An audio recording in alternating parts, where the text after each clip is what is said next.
Inside the TUDOR Black Bay 58 GMT, we have the in-house caliber MT5450-U. It's a powerhouse of a self-winding automatic caliber that is both COSC and METAS certified.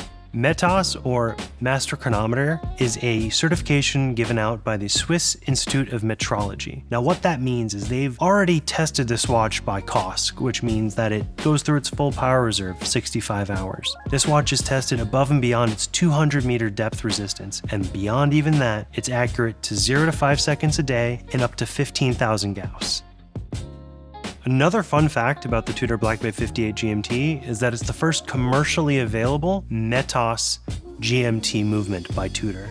Originally, one was produced for the only watch auction, fetching 650,000 Swiss francs at auction.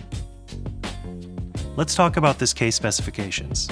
The Black Bay 58 GMT has a 39mm case size, a lug-to-lug of 47.8mm, and a thickness of 12.8mm. The amazing thing about that is they took a COSC movement, made it a METAS movement, and reduced the thickness by almost 2mm. And with that reduced thickness, you strike the perfect balance between contemporary and classic, and allows it to be thin enough to fit under a dress shirt or a cuff.